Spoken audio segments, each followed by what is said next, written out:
lumalabas may recommendation for a case of plunder laban kay Martin Romualdez. Di ba po? At a glance yun yun ang iisipin ng mga tao. Hindi po yun ganun. Sabi nga natin sa unang video natin. Ngayon, nilinaw pa ito. Nagpalabas ng statement yung kampo ni Martin Romualdez through his lawyer po. Yan yung kanyang abogado.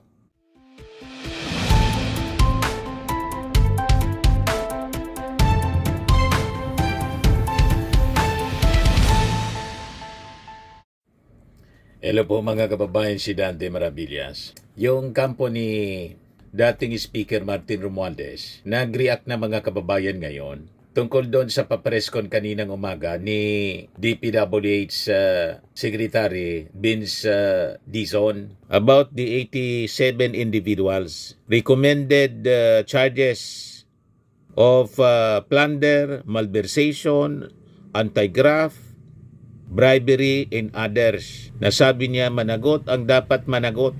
Number 1 kasi doon sa lista si Speaker Martin Romualdez. Ito yung sinasabi natin, nagkakalituhan sa interpretation. Kasi pag pinakinggan mo, at a glance, pag hindi mo inanalyze ng maayos yung sinasabi sa press con, parang, kasi siyempre, ito yung nakikita 87 individuals, number 1 si Martin Romualdez. Lumalabas may recommendation for a case of plunder laban kay Martin Romualdez. Di ba po? At a glance yun yun ang iisipin ng mga tao. Hindi po yun ganun. Sabi nga natin sa unang video natin. Ngayon, nilinaw pa ito. Nagpalabas ng statement yung kampo ni Martin Romualdez through his lawyer po. Yan yung kanyang abogado. Si Attorney Adi Fajardo. Yan Sabi dyan, Statement of Attorney Adi Fajardo, lawyer, spokesperson ni dating Speaker Martin Romualdez. Sabi niya po sa kanyang statement, we take note of the DPWH Secretary's statement. However, it is important to clarify that a DPWH recommendation is not a finding, much less a determination of guilt. Hindi niya totoo that the ICI has recommended to the Ombudsman that former Speaker Ferdinand Martin Romualdez be charged with plunder or other serious crimes related to the flood control or 2025 budget issue. In fact, the ICI made it clear in the referral report that it was issued without finding or conclusion of guilt or liability on the part of former Speaker Romualdez. We respect niya the process and will await the Ombudsman to independently evaluate the submission based on evidence, not press conference soundbites. Tama. Yun man talaga po. Kasi pag pinakinggan mo, lalo't may visual aid, lumalabas at a glance, nire-recommenda na ng ICI yung plunder case laban kay Martin Romualdez, number 1 pa sa lista.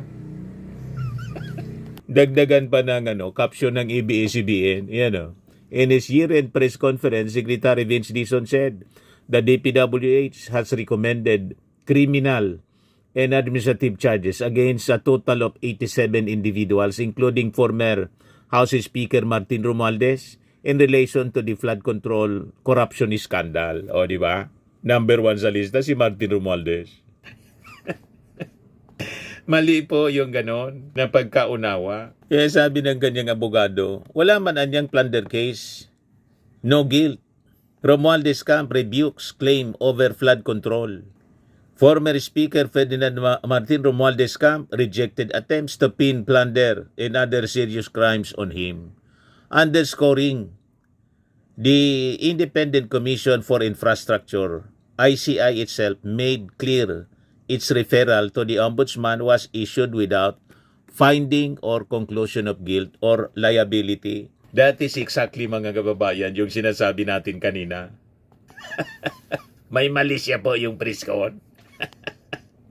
Ano ba? Kaya yung kwento ngayon sa mainstream media, lumalabas, nag-recommend po ng plunder case yung DPWH laban kay Martin Romualdez at mga kasama tulad ni Saldico, ni DPWH Secretary Manny Bonoan, dating DPWH Secretary, at marami pang mga pangalan. Yan ang lumalabas sa kwento.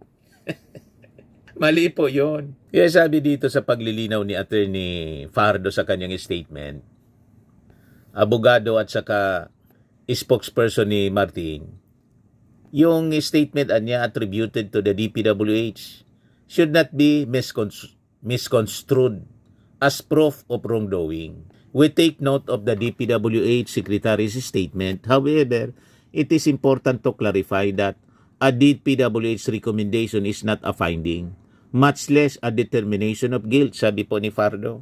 Fajardo categorically denied reports suggesting that the ICI had recommended the filing of plunder or other serious charges against the former speaker. It is not true niya that the ICI has recommended to the Ombudsman that former Speaker Martin Romualdez be charged with plunder or other serious crimes related to the flood control or 2025 budget issue.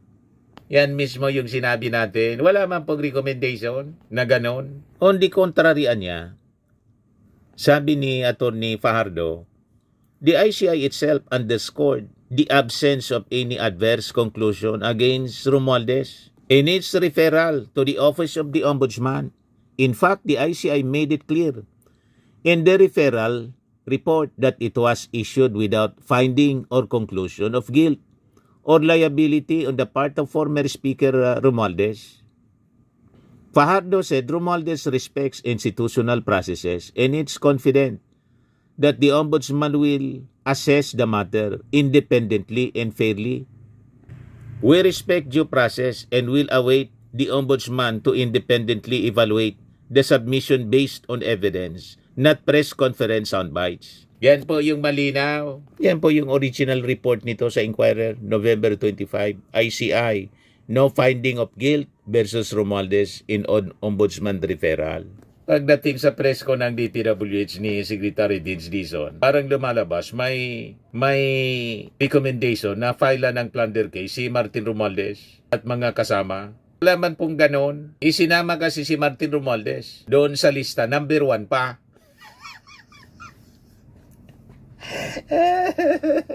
So nagkakalituhan, mga kababayan. Siyempre, yung pagkaintindi nito, ganyan yung presentation, 87 individuals recommended charges of plunder, malversation, graft, bribery, and others. Tapos number 1 si Martino. Sunod si Saldico, si Sara Diskaya, si dating Secretary Manny Bonoan, si Jingo Estrada, dating senador, si Senator Jingo Estrada, si Bong Revilla, dating senador, si Senator Villanueva, wala pa dito si Chisi Escudero, si former Yusek Bernardo, former Yusek DPWH Maria Catalina Cabral, tapos yung mga iba congressmen. Yan. Mali yung presentation ni Vince Dizon.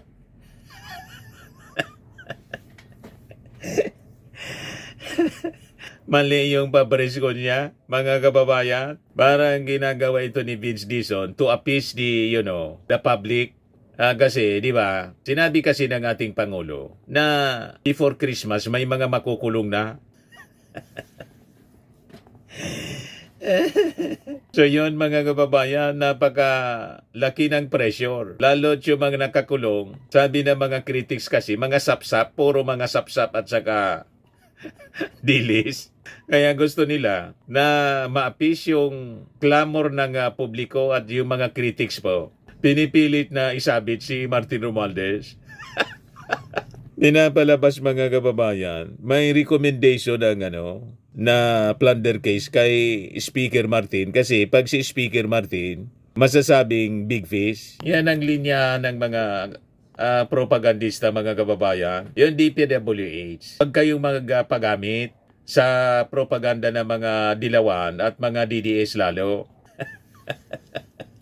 Linawin yun yung mabuti. Yung Secretary Vince, siguro baka mag-react si Secretary Vince dito sa naging payag ng abogado ni Martin Romualdez na yung ICI niya, wala mang recommendation ganyan. No findings of guilt nga Pakinggan natin yung statement ng kanyang abogado ni Martin Romualdez. Ito pa. We take note of the statement of the DPWH Secretary. However, it is important to clarify that a DPWH recommendation is not a finding, much less a determination of guilt. It is not true that the ICI has recommended to the Ombudsman that former Speaker Ferdinand Martin G. Romualdez be charged with plunder or other serious crimes related to the flood control of 2025 budget issue. In fact, the ICI made it clear in their referral that it was issued without finding or conclusion of guilt or liability on the part of former Speaker Romualdez.